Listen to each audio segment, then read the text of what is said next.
Hello everybody, and welcome to Theology 101. Today I will talk about money. Jesus has commented on giving, praying, and fasting. He is specifically speaking to religious Jews who were obeying God's commandments to be noticed by others. But now Jesus will turn his attention from religious people to worldly people. Religious people are consumed with obeying laws. However, worldly people are consumed with greed, materialism, and worrying. While worldly people might make some room for God in their lives, they are more focused on themselves, their career, their money, their families, and their security. This is why they are hungry for money. So Jesus lays out the problem of money this way. Do not lay up for yourselves treasures on earth, where moth and rust destroy and where thieves break in and steal. But lay up for yourselves treasures in heaven, where neither moth nor rust destroys and where thieves do not break in and steal. During Jesus' time, people expressed their wealth by storing nice clothes and other things in storehouses made from brick. The problem was that they could not protect their stuff from moths,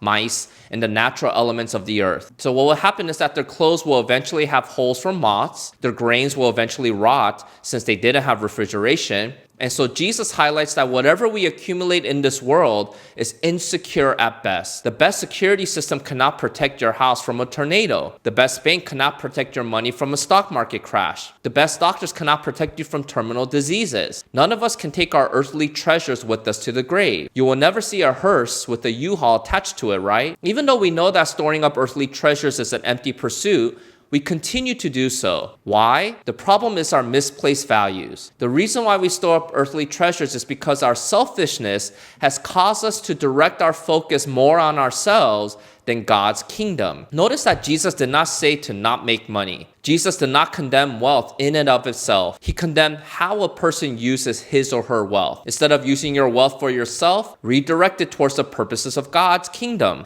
This is why Jesus says this: lay up for yourselves treasures in heaven. The antidote to our problem with storing up earthly treasures is to store up heavenly treasures. Now, what are heavenly treasures? Within Jewish tradition, the concept of heavenly treasures refer to good works stored up before God. It doesn't mean that Jesus says to do good works to get into his kingdom. He is saying to store up good works for the purposes of his kingdom. Good works is not the ticket into his kingdom, but it reflects our priorities and whether we are living for his kingdom. Listen, when you pass away, your friends and family members will be affected more by how you love them or how generous you were with them rather than the size of your bank account. I've never heard a eulogy where a person talked about how much money a person made or how many cars they died with or how big their house was. But I have heard eulogies that talked about how that person made an impact on other people for God's kingdom because he or she invested their time and money for his kingdom. Now, Jesus comments on how we can know what we treasure. The eye is the lamp of the body. So if your eye is healthy, your whole body will be full of light.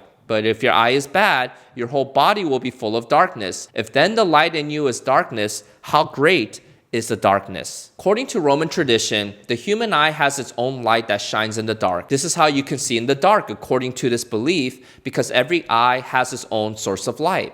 So if the eye lacks light, then the entire body lacks light. This is why a dead person will be a person whose light in his or her eyes have extinguished, according to this tradition. But according to Jewish tradition, the eye was used as a metaphor for a person's character. The word healthy is contrasted with the word bad in verse 23, but the word bad is not the word unhealthy, but the word for evil. So Jesus is not contrasting a physically healthy eye versus an unhealthy eye. He is contrasting a moral eye versus an immoral eye. In fact, another definition for the word healthy is the word generous. In other words, your character explains why you store up earthly treasures versus heavenly treasures. And it all comes down to our generosity or greediness. Jesus is highlighting something very important for us. Wherever your eye is looking, your life will follow. If you are always looking at getting more for yourself because you are greedy, you will have a hard time being generous with others. Think about it.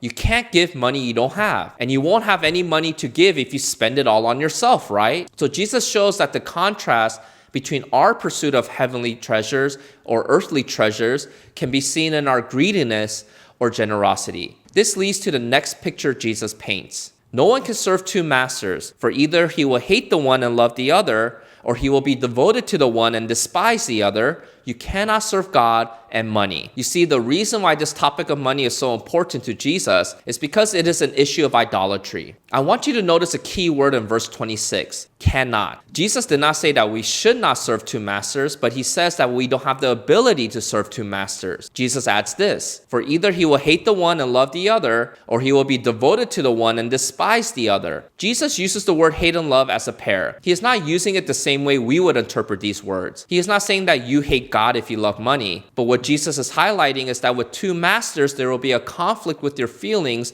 for one over another. You see, during the Greco-Roman world, it was possible for slaves to have co-owners or two masters. But what would happen was that a slave would naturally feel a deeper connection to one owner over the other, even though these two owners technically shared equal ownership. Maybe one owner treated him or her better. Maybe they were more generous than the other owner. And as a result, the slave will be willing to work harder for the master he or she preferred. So when Jesus says that we will hate one master and love the other, he is talking about the idea of commitment. It is impossible to be equally committed to God and money at the same time. Over time, we become more committed and devote our time to our pursuit of money than to serving God because we believe the lie that money offers us more things than God can. I mean, God doesn't pay my bills. Money does, right? So knowing this conflict within us, Jesus says this, you cannot serve God and money. The word money is the word mammon. And mammon was not necessarily a bad word in the Bible. Proverbs chapter 3 verse 9 says to honor the Lord with your mammon. So Jesus is not saying to refuse mammon. Mammon is a part of life.